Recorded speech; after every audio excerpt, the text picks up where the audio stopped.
Hi, Assalamualaikum. My name is Wan Nordina Atira and I'm from Bachelor of Medical Imaging cohort 18B.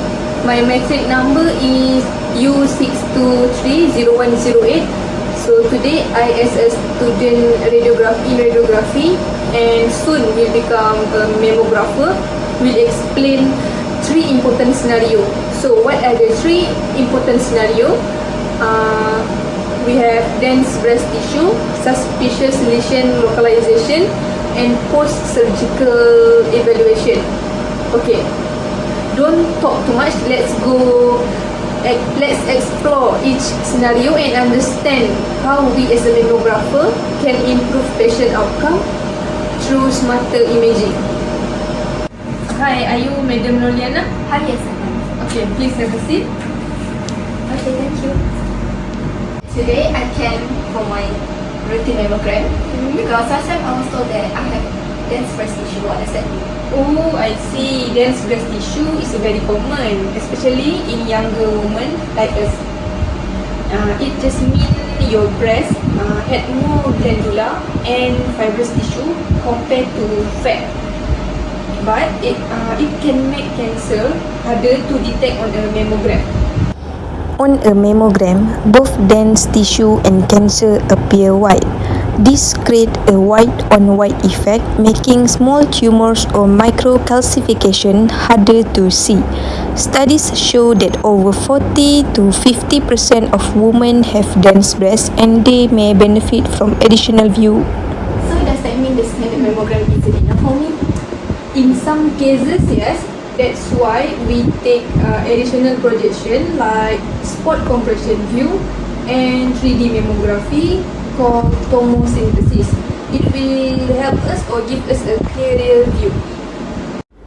To overcome dense tissue masking, we can use supplementary projections such as spot compression view, which will help flatten overlapping areas to better assess lesion margins.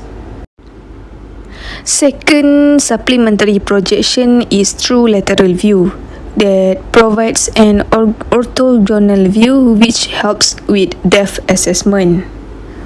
If needed, we may also recommend ultrasound to check if a lump is solid or cystic, or an MRI if the patient has a high risk of cancer or a family history.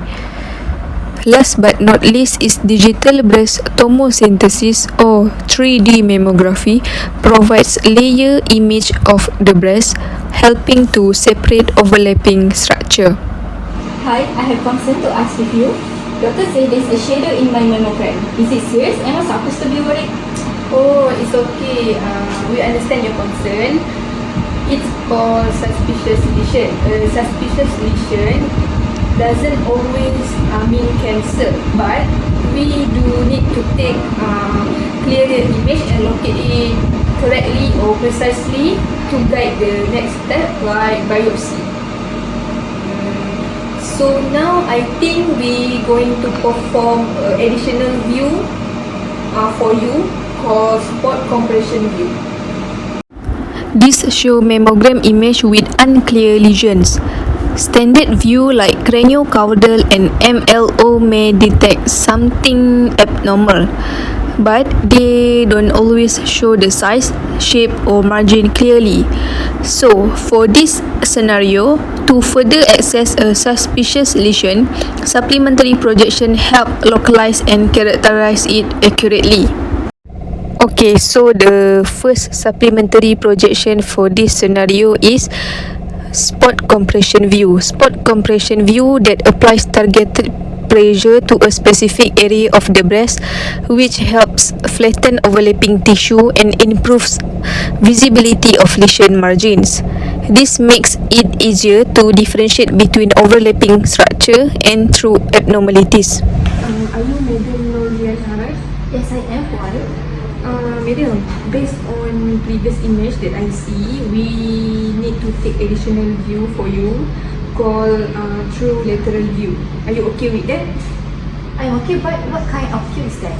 Oh, this view help us as a mammographer determine the exact position of the lump whether it's located upper or lower part of your breast. That's very important if we planning biopsy later on for you. Oh, I see. So this isn't just a repeat of the same image? No, madam, it's a special angle. And if we see any calcification in the image, we also do a magnification view for you. It will enlarge the area so the doctor can clearly see the shape and distribution of the calcification. Since your lesion isn't really felt, we use stereotactic gut biopsy. But don't worry, it's safe and accurate way to sample your tissue from that specific area. Oh, I also want to ask, will I be awake? Yes, madam, you will be awake and we make you as comfortable as possible. Ultrasound also one of imaging modalities that can help confirm whether the lesion is solid or cystic and can guide needle placement if a biopsy is needed. Madam, I understand you had a surgery before. Did you know or did you remember today's imaging is a part of your follow-up to check any changes at your breast? Yes, I actually had a surgery about a year ago. So, after surgery, breast tissue can appear distorted or dense due to scarring. This may be a subtle sign of recurrence. In some cases, implant can obscure deeper tissue layers. So, the tangential view is used to evaluate superficial lumps or scar tissue. It helps determine if a finding is within the skin or deeper in the breast tissue.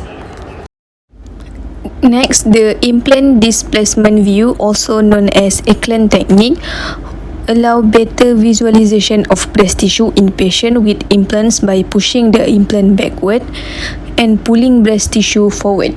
So in the end, breast imaging isn't just about taking standard pictures. Every patient is unique and sometimes we need special projection or extra imaging tool to make sure we are not missing anything important.